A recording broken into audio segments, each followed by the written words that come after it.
نحمده ونصلي على رسوله الكريم اما بعد حضرت مولانا کاکا سعید عمری صاحب مقرر عمومی جامعہ دارالسلام شریک معتمد مولانا کاکا انیس عمری صاحب مولانا حفیظ الرحمان احسن صاحب مولانا اعجاز احمد اسلم صاحب ڈاکٹر شیخ سعید عمری صاحب مولانا سید علیم الحق صاحب مولانا عبدالوہاب جامعی صاحب بزرگ اساتذہ کرام اور طلباء عزیز اور حاضرین اور مہمانان گرامی السلام علیکم ورحمۃ اللہ وبرکاتہ۔ میں نہیں سمجھتا کہ مجھ جیسے کم مایہ اور کم علم کو آج کی علمی مجلس کی صدارت کی ذمہ داری کیوں کر دی گئی۔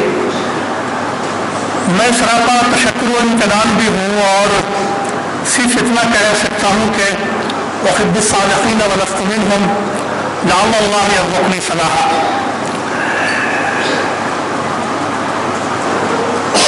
اس موقع پر میں سند فضیلت حاصل کرنے والے طلباء کرام کو مبارکباد دیتا ہوں اور یہ امید کرتا ہوں کہ اس گلستان علم و فن نے جن پھولوں سے آپ کا دامن بھرا ہے ان سے آپ کی پوری زندگی معطر رہے گی انشاءاللہ۔ آپ جہاں بھی ہوں گے اس کی خوشبو آپ کے ساتھ رہے گی، آپ اسلام کے روحانی سفیر بن کر رہیں گے اور جو جامعہ نے اپنے ہاتھے میں سبق آپ کو پڑھایا ہے وہ سبق آپ کو یاد رہے گا۔ ہے نا بندے عروس لالا ہے خون جگر تیرا، ہے نا بندے عروس لالا ہے خون جگر تیرا، تیری نسبت براہیمی ہے معمار جہاں تو ہے۔ جامعہ دارالسلام اپنے منہج تعلیم و تربیت میں اعتدال کے حوالے سے معروف ہے۔ یہ اعتدال آپ کی سیرت و شخصیت اور علمی سرگرمیوں میں موجود رہے گا۔ آپ نے یا رسول اللہ صلی اللہ علیہ وسلم کی سنت مطہرہ اور شریعت غرہ کا علم حاصل کیا ہے۔ آپ سے یہ توقع بجا ہے کہ اپنی شخصیت اور اپنے معاشرے میں اسے داخل کرنے کے لیے آپ ہمیشہ جد و جہد کریں گے، یعنی اپنے نفس کا تزکیہ اور معاشرے کی اصلاح آپ کی زندگی کا مشن ہوگا۔ یہ مشن آپ کو روحانی طور پر زندہ رکھے گا اور دنیا آخرت کی سعادت عطا کرے گا۔ جو شخص اپنے علم سے اپنی ذات اور اپنے سماج کی تاریخ رات کو منور نہ کر سکے وہ بجھا ہوا چراغ ہے جس کی کوئی افادیت نہیں ہے۔ عزیزان گرامی، ہم اور آپ جس دین کے حامل ہیں وہ دین اللہ کی سب سے بڑی نعمت ہے۔ یہ آخری دین ہے جو رہتی دنیا تک قائم رہے گا اور انسانوں کی ہدایت کا سامان کرتا رہے گا۔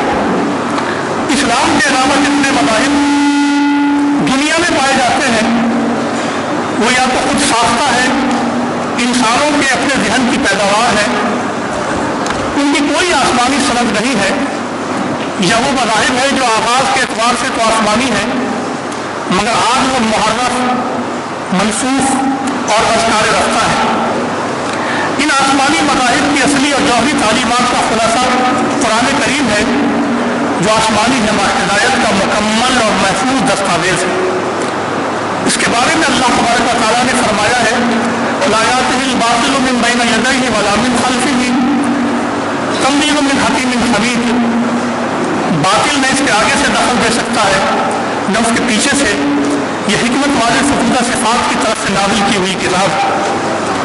اسلام فطرت کی پکار ہے، دنیاوی سعادت کا منبع اور اخروی نجات کا ذریعہ ہے۔ اسلام روح کی پاکیزگی، دماغ کی قوت، قلب کی حرارت، اخلاق کی عظمت، کردار کی پختگی، نگاہ کی بلندی اور اعضاء و جوارح کی توانائی کا سرچشمہ ہے۔ اس کے پیغامبر حضرت محمد صلی اللہ علیہ وسلم انسانیت کے نجات دہندہ بن کر تشریف لائے اور انسانی مشکلات و مسائل کے حل کے لیے نسخہ کیمیا ساتھ لائے۔ اللہ تعالیٰ نے اپنے رسول کا تعارف ان لفظوں میں کرایا اور اس پیغمبر نبی امی صلی اللہ علیہ وسلم کی پیروی اختیار کریں جس کا ذکر انہیں اپنے یاد توریت اور انجیل میں ملتا ہے۔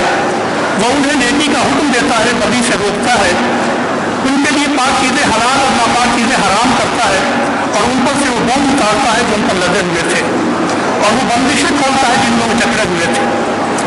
इस्लाम ने इंसानियत को अकीदा तौहीद के साथ जज्बा हुर्रियत, ईमानी हरारत, इज्तिमाई इंसाफ, इंसानी मसावत और आलमी हुकूमत अता की। रसूल पाक की नियाबत और इस्लाम की नुमाइंदगी उन सहाबा कराम रिज़वानुल्लाह ताला अलैहिम अजमईन ने की जिनकी पहचान सादगी, सच्चाई, जफाकशी, दयानतदारी और मिशन के लिए जानेसारी थी। जो इकबाल के शेर की तस्वीर थे, बेलौस मोहब्बत हो, बेबाक सदाकत हो, सीने में उजाला कर दिल सूरत बीना दे। उन्होंने इस्लाम के हयात आखिरी पैगाम को दुनिया के सामने हिकमत व बसीरत के साथ पेश किया, आलमी ताकतों को अपने मिशन से मुतासिर किया, अपनी अखलाकी जुर्रत और ईमानी कुव्वत से उसे तस्लीम करने पर आमादा किया। इसकी बेहतरीन मिसाल हज़रत रबीउल बिन आमिर रज़ियल्लाहु ताला अन्हु है, जिन्होंने ईरानी शहंशाह रुस्तम के दरबार में पूरे तमाम लहजे में अपने मिशन की वज़ाहत करके फरमाया, अल्लाहु इब्तासना लिनुख़रिज मन शाअ मिन इबादतिल इबाद इला इबादतिल्लाह व मिन ज़िक़्क़ि दुनिया इला वसतिहा व मिन जौरिल अदयान इला अदलिल इस्लाम फअरसलना बिदीनिही इला खल्क़िही लिनदउहुम इलैहि। अल्लाह ताला ने हमको इसलिए भेजा है ताकि अल्लाह की मर्जी से इंसानों की बंदगी से निकाले और अल्लाह की बंदगी में ले जाए, दुनिया की तंगी से निकालकर वुसअत को कुशादगी की राह दिखाए और मज़ाहिब व अदियान के जुल्म से बचाकर इस्लाम के दामन अदल में पहुँचाए। अल्लाह ने हमें अपने दीन के साथ अपनी मखलूक की तरफ भेजा ताकि हम लोगों को इसकी दावत दें। इस्लाम का यह कारवां जज़ीरा अरब से निकलकर एशियाई कुफर, अफ्रीका और यूरोप तक बढ़ता चला गया और हर जगह अब रहमत बनकर छा गया। यहाँ तक कि अपने वतन हिंदुस्तान में भी रहमत व हिदायत की बारिश की तरह प्यासी रूहों को सैराब कर गया। इस्लाम के मुबल्लिगीन, उलमा, सूफिया, वाइदीन, हुज्जाज और बाद हुक्मरानों ने भी इस्लाम की खामोश इशाअत की। इस्लाम ने हिंदुस्तान में सदियों की गुलामी के बंधन काटे और बंद जहन के दरवाजे खोले जिस पर बहमन साम्राज्य ने ताले डाल रखे थे। इस्लाम ने अकीदा तौहीद के इशाअत के साथ ज़ात और बिरादरी के नाम पर इंसानी समाज की तक़सीम, मईशत और पेशे के नाम पर इंसानों के इस्तेहसाल और मजहब के नाम पर इंसानी जानों की कुर्बानी का रास्ता रोक दिया। इस्लाम ने हिंदुस्तान के बाशिंदों को इंसानी इज्जत और वहदत अता की। इस्लामी धर्म तीरथ के अल्फाज में मुसलमानों के नज़दीक ज़ात व पाक की तहरीक बेमाना थी और ब्राह्मण से लेकर शूद्र तक उनके नज़दीक सब हिंदू था, यानी हिंदुस्तान का रहने वाला हर परस्त। और यही वो वाहिद अमर था जिसने मुख्तलिफ फिरकों और रातों में मुनक़सिम हिंदू मजहब के मानने वालों को मुत्तहिद करके वो काम कर दिया जो ब्राह्मण सैकड़ों बरस की कोशिशों और जुल्म व जबर के हरबों से भी अंजाम न दे सके थे। मुसलमानों ने हिंदुस्तान में बिलुमूम इंसाफ, मसावत, रवादारी और वसूल कल्बी के साथ हुकूमत की जो इस मुल्क के बाशिंदों के लिए रहमत थी। यह और बात है कि गैर मुस्लिमों को शिर्क और बुत परस्ती की तारीकी से निकालने के लिए मनसूबा बंद कोशिशें नहीं की गई, जबकि उलमा, सूफिया और वाइज़ीन ने इंफरादी सतह पर दावत दीन का फरीज़ा अंजाम दिया। हुक्मरानों का मतमाही नजर हुक्मरानी, जहादारी और बागुजारी था, जबकि उलमा का नस्ब-ए-ऐन दीन की इशाअत, मुसलमानों की इस्लाह और माशरे में इस्लामी अहकाम व इबादत का इजरा था। तारीख शाहिद है कि उलमा ने इस अरीज़े को हमेशा अपनी सरगर्मियों का महवर बनाया। इसी वजह से हिंदुस्तान को मुस्लिम दुनिया में एतबार और इफ्तिखार की नज़र से देखा गया। अल्लामा रशीद रिज़ा मिस्री ने उलमाए हिंद की खिदमत का एतराफ़ करते हुए कहा, अगर हमारे उलमाए हिंद की इस अहद में उलूमुल हदीस में खिदमत न होती तो मशरक़ी मुल्कों में इसका ज़वाल हो जाता। मुस्लिम हुक्मरानों ने अपनी बुज़दिली, ऐश पसंदी, नाक़िबत अंदेशी और बाहिनी खाना जनूबी के बायस हुकूमत को गवा दी और 7 समुंदर पार के अय्यार अंग्रेज़ों ने यहाँ अपने खूनी पंजे गाड़ दिए, मगर उलमा ने अपने मजहब की हिफाजत में कोताही नहीं की। ईसाइयत और इर्तिदाद के सैलाब को रोक दिया और इस्लामी तहजीब को अंदलुस की तरह हिंदुस्तान में फना होने से बचा लिया। हुक्मरान शजाअत का मुजाहरा न कर सके, मगर उलमा ने दीनी गैरत का मुजाहरा किया। वो हज़ारों की तादाद में तहत किए गए, उनके घर बार लूटे गए, उनकी जायदाद नीलाम हुई, वो जेल खानों में ठूसे गए, मगर उनके कदम नहीं डगमगाए। वो इस्लाम का दामन मजबूती से थामे रहे, वो इस्लाम की विरासत को नई नस्ल तक मुंतकिल करने में कामयाब रहे। उनकी अजीम कुर्बानियों को सामने रखिए और रसूल करीम सल्लल्लाहु अलैहि वसल्लम की हदीस को याद कीजिए, जिसमें आपने फरमाया, बेशक इस इल्म दीन के हामिल हर नस्ल में इस उम्मत के आदिल लोग होंगे जो गुलू करने वालों की तहरीर से, बातिल परस्तों की फरेबकारी से और जाहिलों की तावील से इसे बचाएंगे। उलमा की अक्सरियत ने अपने पैगम्बराना मिशन और रूहानी जिम्मेदारी को हर दौर में अंजाम दिया। मद्रास के साहिल पर अंग्रेजों के कदम जमाने से लेकर हिंदुस्तान से निकल जाने तक लाखों की तादाद में ईसाई मुबल्लिगीन हिंदुस्तान के मुख्तलिफ शहरों और कस्बात में फैल गए। मुसलमान के दीन और ईमान पर डाका डालने लगे तो यही उलमाए किराम थे जिन्होंने इस ईमान से आज़ादी का रुख मोड़ दिया। ईसाइयत के मुख्तलिफ फिरके जैसे Roman Catholic, Protestant, Anglican, Methodist और एवेंजलिस्ट वगैरह अगरचे एक दूसरे के जानी दुश्मन थे, मुखालिफ थे, मगर इस्लाम के खिलाफ हिंदुस्तान में सब मुत्तहिद थे। उन्होंने ईसाइयत की तबलीग के लिए हिंदुस्तान के इलाके बांट लिए। मतलब पंजाब में स्कॉटलैंड का ब्रेदिट्रेन चर्च, राजपूताना में आयरलैंड का रोमन कैथोलिक चर्च और मगरबी शमाली खत्ते में अमेरिका का मेथोडिस्ट चर्च ईसाइयत की तबलीग का जिम्मेदार था। सिर्फ मेथोडिस्ट चर्च के 250 मिशन हिंदुस्तान के मुख्तलिफ शहरों में फैले हुए थे। ये हज़रात ईसाइयत की तबलीग ही नहीं करते थे बल्कि कुरान करीम, पैगम्बर इस्लाम और मुसलमानों के अकायद पर जारहाना हमले भी करते थे। उनकी पुष्टपनाही और माली इमदाद अंग्रेज हुकूमत करती थी। माशी और दीनी लिहाज से कमजोर मुसलमान उनका शिकार हो जाते थे। उलमाए किराम ने इन ईसाई कुशगर्दों का हक़ीक़त पर मुकाबला किया, उनके सवालात और इल्ज़ामात का माकूल, मुदल्लल और मुस्कित जवाब दिया और उनके सलेबी मंसूबों को नाकाम बना दिया।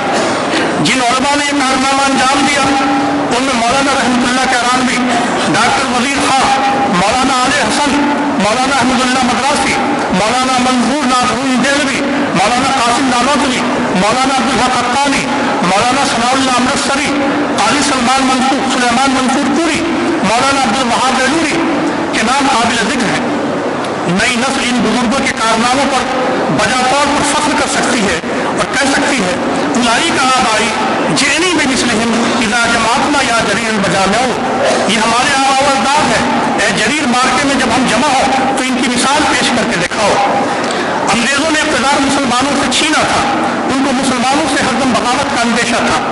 चुनांचे मुसलमानों को माशी तौर पर मखलूज करने के लिए ज़हनी और जिस्मानी और इल्मी तौर पर महकूम बनाने के लिए हर तरह के हथकंडे अपनाए।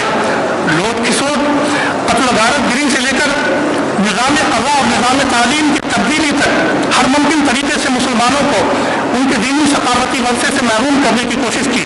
चुनांचे लॉर्ड मिकाले ने 1835 में बरतानवी पार्लियामेंट में कहा, मैंने हिंदुस्तान के तूल अर्ज़ का सफ़र किया है और मैंने वहाँ एक आदमी को भी भीख मांगते हुए नहीं देखा। ये मुसलमानों की सख्त हालत थी 1835 में कि हिंदुस्तान में कोई मुसलमान भीख नहीं मांगता था। मैंने हिंदुस्तान के तूल अर्ज़ का सफ़र किया है और मैंने वहाँ एक आदमी को भी भीख मांगते नहीं पाया और न किसी को चोरी करते हुए पाया। मैंने ऐसी दौलत हिंदुस्तान में देखी है, वो ऐसी बुलंद अखलाकी कदरों के मालिक और ऐसे मेयार के लोग हैं कि मैं नहीं समझता कि इस मुल्क को कभी फतह किया जा सकता है। इन लाइए कि इस कौम की रीढ़ की हड्डी तोड़ दी जाए जो कि इस कौम का रूहानी और तहजीबी सरमाया है। इसके लिए मैं तजवीज़ पेश करता हूँ कि इस कौम के पुराने तालीमी निज़ाम को और तहजीब को बदल दिया जाए ताकि हिंदुस्तानी लोग ये समझ सकें कि हर वो चीज़ जो अंग्रेज़ों की है वो बेहतर है और उनकी अपनी तहजीब के मुकाबले में अजीम तर है। वो अपनी तहजीबी अजमत को छोड़ देंगे और वैसे ही महबूब और महकूम कौम बन जाएंगे जो हम उनको बनाना चाहते हैं। दूसरी तरफ उलमा ने अपनी इल्मी विरासत और तहजीब और सकाफत की हिफाजत के लिए हर मुमकिन इक़दाम किए। मुसलमानों की दीनी जमातें मसलन जमीयत उलमा हिंद, जमात तबलीग, जमात अहले हदीस, जमात इस्लामी, जमात शरिया और मुस्लिम लीग इसी अहद में कायम की गई। इसी अहद में असली तालीम के बड़े इदारे कायम हुए। अलीगढ़ मुस्लिम यूनिवर्सिटी, जामिया मिल्लिया इस्लामिया, अंजुमन इस्लाम मुंबई का क़याम इसी अहद में हुआ। बड़ी दीनी दस्तगाहें जैसे दारुल उलूम देवबंद, मज़ाहिरुल उलूम सहारनपुर, जामिया निज़ामिया हैदराबाद, जामा शेखिया गाधेल, नज़रतुल उलमा लखनऊ, मदरसतुल इस्लाह सलामी, जामिया दारुल सलाम उमराबाद, जामिया रहमानी मुंगेर, मदरसा इमदादिया दरभंगा इसी ज़माने में क़याम पजीर हुई। खुद किफ़ालत के पाकीज़ा जज्बे के साथ मुसलमानों ने मुल्क के तूल अर्ज़ में मदारिस इस्लामिया का ज़बरी सिलसिला कायम कर दिया, जो हुकूमत की मुदाखलत से आज़ाद और सरकारी इमदाद से बेनियाज होकर इल्म के इशाअत और दीन की हिफाजत में इखलास और इंतसार के साथ मुनहमिक रहा। इन मदरसों ने मुल्क की शरअ ख़ानगी में भी इजाफा किया और ये नई नस्ल को इल्हाद, इर्तिदाद और मुश्रिकाना असरात से बचा लिया। राह दुश्वार, सफ़र दूर, घनी शब, लेकिन काफ़िले ठहरे न कदमों की सदा ठहरी। इन मदारिस ने लाखों की तादाद में मुदर्रिसीन, मुबल्लिगीन, वाइज़ीन, अइम्मा, खुतबा, कायदीन, समाजी खिदमतगार और कौमी रहनुमा पैदा किए, जिन्होंने न सिर्फ मिल्लत इस्लामिया की बेदार खिदमत की बल्कि मुल्क की जद्दोजहद आज़ादी में जोश जज्बे के साथ हिस्सा लिया। खत्म नबूवत के इनकार का फितना भी इसी अहद में उठा। अंग्रेज हुक्मरानों के इशारे पर पैगम्बर इस्लाम की इम्तियाजी शान को मिटाने की साजिश हुई तो ये उलमा ही थे जिन्होंने फितने का सत्याबाद किया। खत्म नबूवत और शान रिसालत को गर्द व गुबार से बचाने के लिए अपने आप को पेश किया।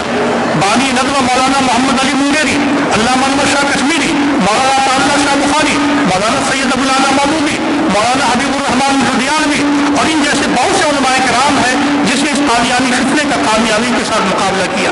हज़रात, जिस तरह इन उलमाए किराम ने अपने वक्त के चैलेंज को कबूल किया, फितनों का मुकाबला किया और इस्लाम के रुख ग़ैबा को साफ किया, इसी तरह आज के उलमा के सामने भी चैलेंज है जिनका मुकाबला हिकमत और इस्तिकामत के साथ करने की ज़रूरत है। सबसे बड़ा चैलेंज ये है कि इस वक्त आलमी ताकत का तवाज़ुन बिगड़ गया है। मगरबी दुनिया बिलखुसूस अमरीका आलमी अमन का खुद साख्ता ठेकेदार बन गया है। उसने कम्युनिज्म के खात्मे के बाद इस्लाम को निशाना बना लिया है, इसे हर महाज पर शिकस्त देने की मंसूबाबंदी की है, इस्लाम और मुसलमानों की तस्वीर मस्क की है। यहूदी और ईसाई कलमकारों और सहाफ़ियों की बड़ी तादाद इस्लाम के खिलाफ ज़हरफ़शानी में मसरूफ़ है। इन ताकतों ने एक तरफ मुस्लिम दुनिया में जमहूरी कुव्वतों के बरखिलाफ फौजी आमरीयत और मुल्कियत की पुष्पनाही की है और दूसरी तरफ इंतहा पसंद गुरोहों को खड़ा करके मुसलमानों को बाहम दस्तो गरेबा कर दिया है और मुस्लिम दुनिया को मैदान जंग में तब्दील कर दिया है। इराक, अफगानिस्तान, यमन, शाम जैसे ममालिक मगरिब के खूनी पंजे का शिकार हो चुके हैं और मुस्लिम हुकूमतें बिरादत कुशी की लानत में गिरफ्तार होकर अपने दावती किरदार से मुनहरिफ हो चुकी हैं। नतीजा यह है कि दुनिया में पनाह गज़ी और मखलूकुल हाल तारीख़ वतन की अक्सरियत मुसलमानों पर मुश्तमिल है। ईसाइयत एक बातिल मज़हब है और सदियों तक उसके मुख्तलिफ फ़िरक़े बाहम जंग करते रहे हैं, लाखों इंसानों का कत्लेआम करके खूनी तारीख़ रकम कर चुके हैं। वो आज रहमत, दावत, खिदमत और अमन के दावेदार बन चुके हैं, जबकि इस्लाम जो सरापर रहमत व सलामती है, अमन व आश्ती है, इस पर तशद्दुद और दहशतगर्दी का लेबल लगा दिया गया है। एक मुसलमान ने किसी यूरोपी शख्स से मालूम किया कि इस्लाम दुनिया को क्या दे सकता है, तो उस यूरोपी शख्स का जवाब था दहशतगर्दी। इस्लाम की यह मकबूल तस्वीर इसलिए बनाई गई कि मगरबी दुनिया में तेजी से फैलते हुए इस्लाम का रास्ता रोका जाए, जिसे रूहानी सुकून और उखरवी निजात की खातिर ख़वातीन व हज़रात कबूल कर रहे हैं। मगरिब की साजिश की नक्काली हिंदुस्तान में भी हो रही है। कबूल इस्लाम के बढ़ते हुए वाक़यात को रोकने के लिए आतंकवाद का हवा खड़ा किया गया और तालीम याफ्ता मुस्लिम नौजवानों को दहशतगर्दी के नाम पर बड़ी तादाद में जेलों में डाला गया। मुल्क में तअस्सुब व तमनज़री और नफ़रत की फ़ज़ा पैदा की गई, इसमें असहाब इक़्तिदार और मीडिया दोनों बराबर के शरीक हैं। इस्लाम मुखालिफ ताकतों ने सिर्फ इस्लाम की किरदार कशी पर इत्तफ़ा नहीं किया, बल्कि मुसलमानों में मौजूद मसलकों, मशरब और ख़ानदानों, बिरादरी के इख्तिलाफ को दुश्मनी और अदालत में तब्दील करने की साजिश रची। सूफी इस्लाम का मुकाबला वहाबी इस्लाम की मौजूदा कशमकश की सरकारी सरपरस्ती भी इसी साजिश का हिस्सा है। ग्रोहों में इख्तिलाफ का होना एक फितरी अमर है, मगर इसे नफरत और अदावत में ढालना और जंग की सूरत में तब्दील करना एक मुजरिमाना अमल है। कल तक जो मुसलमान अजीम सल्तनतों को फतह करके शुक्र बजा लाता था, आज वही मुसलमान एक दूसरे की मस्जिदों पर कब्जा करके फख्र महसूस करता है। कल तक जो मुसलमान गैरों को हल्का इस्लाम में आने की दावत देता था, आज वो अपने मस्जिदों के दरवाजे दूसरे मुसलमानों पर बंद कर रहा है। देख, मस्जिद में शिकस्ते रिश्ते तस्बीह शेख, बुत कदे में عمل کی پختگن ناری بھی دیکھ۔ اس کار شر میں اسلام دشمن طاقتیں بہترین دماغ لگاتی ہے اور کثیر مالی رقم خرچ کرتی ہے۔ ملک کے خفیہ ادارے کے سابق سربراہ ایم کے دھر نے اپنی کتاب مشن ٹو پاکستان میں 1960 کے دہے کا ایک واقعہ لکھا ہے۔ یہ کتاب اگرچہ ناول ہے لیکن واقعہ سچا ہے کہ کس طرح انٹیلیجنس میں کچھ ہندو نوجوانوں کو دہلی کے قریب ایک فارم ہاؤس میں قرآن و حدیث اور فقہ کی تعلیم دلوائی، پھر ان غیر مسلم نوجوانوں کا داخلہ مسلم نام سے ملک کے ایک بڑے دینی مدرسے میں کرایا اور فضیلت تک کی سند دلا کر ان کو ایک جگہ بھیجا اور دیوبندی بریلوی مناظرے پہ لگایا۔ میں جگہ کا نام نہیں لوں گا۔ اس کی بنا پر دونوں طبقے میں نہ صرف منافرت بڑھی بلکہ گروہی تصادم ہوئے۔ اس کا نتیجہ یہ ہے کہ مختلف اختلافات کی بنا پر ایک دوسرے کو گمراہ اور کافر قرار دے کر اسلام سے خارج کرنا عام سی بات ہو گئی ہے۔ نوبت یہاں تک پہنچ گئی ہے کہ اگر کسی ایک مسلک کے امام کے ماننے والے نے دوسرے مسلک کے حامل امام کے پیچھے نماز ادا کر لی تو نماز ہی نہیں، نکاح کے ٹوٹ جانے کا بھی فتویٰ صادر کیا گیا۔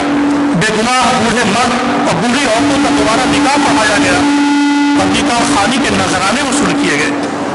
ہندوستانی مسلمانوں نے یہ اذیتناک خبر بھی سنی کہ راجستھان میں ایک مسلمان کی میت قبرستان میں دفنائی گئی۔ شام کو گاؤں کے کچھ لوگوں نے قبر سے لاش نکال کر وارثوں کے گھر لے جا کر پھینک دی کیونکہ وہ لاش دوسرے ملک کے فرد کی تھی۔ اس خبر کو مقامی ہندی اخبار نے شائع کیا اور تنزیہ اس پر تبصرہ کرتے ہوئے لکھا، شکر ہے کہ ہم ہندو ہیں، مسلمان نہیں۔ ایک طرف ہزاروں دیوی دیوتاؤں کے پرستار متحد ہو رہے، 1000 سال تک باہم خون خرابہ کرنے والے رومن کیتھولک اور پروٹسٹنٹ گلے مل رہے ہیں، اور دوسری طرف ایک خدا، ایک رسول، ایک قرآن اور ایک قبلے پر ایمان لانے کے دعوے دار ایک دوسرے کو نفرت سے دیکھتے ہیں اور اپنی مسجدوں اور اپنے قبرستانوں سے نکال باہر کر رہے ہیں۔ اسلام کی رسوائی، مسلمانوں کی بے دینی اور انسانیت سوزی کا اس سے بڑا سانحہ کیا ہو سکتا ہے؟ اس کی ایک اور وجہ بھی ہو سکتی ہے کہ مذہبی رواداری ہم سے رخصت ہو رہی ہے، مسلکی اختلافات کو کارے سمجھ کر فروغ دیا جا رہا ہے اور پرجوش مسلکی مناظرہ باز اسلام دشمن سازش طاقتوں کی سازش کا اہلکار بن رہے ہیں۔ دوستو، اس سے بڑا چیلنج یہ ہے کہ ملک میں مسلمانوں کی پسماندگی کا ہے، بے روزگاری اور معاشی بدحالی کا ہے۔ آزادی کے بعد جو طبقے غربت اور پسماندگی کا شکار تھے ان کو تعلیم اور ملازمت کا موقع دے کر خوشحالی اور ترقی کی راہ پر لگا دیا گیا۔ مسلمانوں کو فسادات کی مار جھیلنی پڑی اور ملازمت سے ان کو دور رکھا گیا۔ مذہبی بنیاد پر ہندوؤں اور سکھوں کو ریزرویشن دیا گیا اور مسلمانوں اور عیسائیوں کو اس سے محروم کیا گیا۔ نتیجہ یہ ہے کہ 2005 کی سچر کمیٹی کی رپورٹ کے مطابق ملک کا سب سے بچھڑا ہوا طبقہ مسلمان ہے اور اس وقت گراف اور بھی نیچے چلا گیا ہے۔ ایک دوسری رپورٹ کے مطابق ملک کی 25% آبادی 25% سلم ایریا یعنی جھگی جھوپڑیوں میں زندگی گزار رہی ہے اور اس جھگی جھوپڑی میں رہنے والوں کی اس آبادی کا بڑا حصہ مسلمانوں پر مشتمل ہے۔ یہ لوگ زندگی کے وسائل اور تعلیم و ترقی کی روشنی سے محروم ہیں اور یہی آبادی ہندو حیا پرست تنظیموں کی گھر واپسی پروگرام یعنی ارتداد کے نشانے پر ہے۔ 2015 میں جب آگرہ میں ان نادار مسلمانوں کو مشرک بنائے جانے کی خبر میڈیا میں آئی تو مسلمانوں نے شدید رد عمل کا اظہار کیا۔ کھلے ذہن کے غیر مسلموں نے بھی ساتھ دیا۔ ملک میں عمومی رد عمل دیکھ کر ہندو تنظیموں نے میڈیا میں خبر دینی بند کر دی مگر ان کا پروگرام بند نہیں ہوا اور آج بھی یہ پروگرام خاص طور سے اتر پردیش میں ہندو بنانے کا پروگرام جاری ہے۔ ہندو تنظیمیں اپنے ایجنڈے پر عمل کر رہی ہیں مگر مسلمان اپنا ایجنڈا بھول گئے۔ مالدار مسلمانوں کے سکے کی رونق ان کی کوٹھیوں میں گھٹ کر رہ گئی، ناداروں کی جھوپڑی تک نہیں پہنچی۔ ہماری زکوٰۃ بھی اجتماعی نظام کے فقدان کے باعث انتشار اور بے برکتی کی نظر ہو گئی۔ اگر ہم نے ان ناداروں کی خبر گیری کی ہوتی اور خدمت خلق کا فریضہ انجام دیا ہوتا تو یہ نوبت نہیں آتی۔ ہمارے درمیان ایسے رضاکار افراد اور تنظیموں کی بڑی کمی ہے جو غریبوں کے لیے بنائی گئی حکومت کی رفاہی اسکیموں کو منزل تک پہنچائے، غریبوں کے کاغذات تیار کرائے، ان کی اخلاقی اور قانونی مدد کرے۔ یہ کام بھی غیر مسلم تنظیمیں کر رہی ہیں۔ ان حالات میں مسلمانوں کی دینی اور قومی غیرت کا تقاضا ہے کہ وہ اپنا محاسبہ کریں، اپنی کمزوریاں دور کریں، اپنے مالی اور ذہنی وسائل کو جمع کریں اور اپنی ملت کی راج رکھیں۔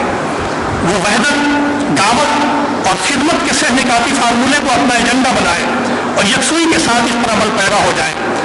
بڑے دینی مدارس اپنے یہاں ہندوستانی مذاہب کے مطالعے کا نظم قائم کریں، دعوت و خدمت کے لیے نوجوان علماء کی ٹیم تیار کریں اور اصلی تقاضوں کو سامنے رکھ کر ان کی تربیت کریں تاکہ وہ دنیا میں اسلام کے روحانی سفیر بن سکیں۔ خوشی کی بات یہ ہے کہ جامعہ دارالسلام اول آباد نے اس سمت میں پہل کی ہے۔ اللہ تعالیٰ اسے شرف قبولیت سے نوازے۔ اگر ملک میں دعوتی کام کرنے والے تمام اداروں کی منصوبہ بندی ہو جائے، پیش رفت اور حکمت عملی کا جائزہ لینے کے لیے ذمہ داروں کی سالانہ مجلس کسی مرکزی مقام پر ہو جائے تو دعوت و خدمت میں کام میں تیزی اور مضبوطی آئے گی، مشکلات پر قابو پانا آسان ہوگا، باہمی اتحاد کی راہیں کھلیں گی اور انسانیت کی بہترین خدمت ہو سکے گی۔ مفسر قرآن مولانا عبدالحق حقانی نے 1322 ہجری میں مسلمانوں سے جو کچھ کہا تھا وہی آج دوہرا رہا ہوں۔ وہ کہتے ہیں کہ جو مذاہب و اقوام صفحہ دہر سے حرف غلط کی طرح مٹا دیے گئے تھے، آج ان کو سرداری اور پیش روی کا دعویٰ ہے۔ وہ اپنے عیبوں پر تعبیرات کی پٹیاں باندھ کر اپنی فرضی خوبی دکھاتے چل رہے ہیں۔ خاکدان ہند سے باہر بھی اپنے مذہب کو بالخصوص شائستہ ملکوں میں پھیلاتے پھر رہے ہیں۔ ان کے داعیان مذہب کی ہمت اور ان کے ہمدردان اہل دولت کی جوان مرضی پر تو غور کرو کہ عیسائیت کا داعی اپنا عیش و آرام چھوڑ کر کن کن دور دراز ملکوں میں جاتے اور کیا کیا تکلیف اٹھاتے ہیں۔ ان کے اہل حکومت ان کی کتابوں کے ترجمے کرانے اور چھپوانے، مصنفوں کی تمامیت اور آرام کے لیے زر کو کیا گھر دینے کو آمادہ ہے۔ ادھر تم حقیقی مذہب اسلام اور راست ملت دین محمدی کے لوگ کس بے ہمتی، غفلت، باہمی نفاق، جزیات مسائل کی بحث میں پڑے ہوئے معمولی کاموں میں جنت خرید رہے ہو۔ البیان فی علم القرآن۔ حضرات، ماضی میں علماء کرام نے اسلام کی حفاظت اور اشاعت کے لیے جو قربانیاں دی تھیں، آج کا زمانہ ان سے زیادہ قربانی کا مطالبہ کرتا ہے۔ میں شوق، التجا اور امید کے ساتھ اس دعا پر اپنی بات تمام کرتا ہوں۔ احساس عنایت کر آثار مصیبت کا امروز کی شورش میں اندیشہ خردہ دے۔ السلام علیکم ورحمۃ اللہ وبرکاتہ۔ میں ایک مرتبہ پھر منتظمین جامعہ کا اس ذرہ نوازی کے لیے تمام دل سے شکر گزار ہوں اور اللہ تعالیٰ سے دعا کرتا ہوں کہ اللہ ہماری اس مجلس کو قبول فرما لے اور ہمارے لیے اخروی نجات کا ذریعہ بنا دے۔ السلام علیکم ورحمۃ اللہ وبرکاتہ۔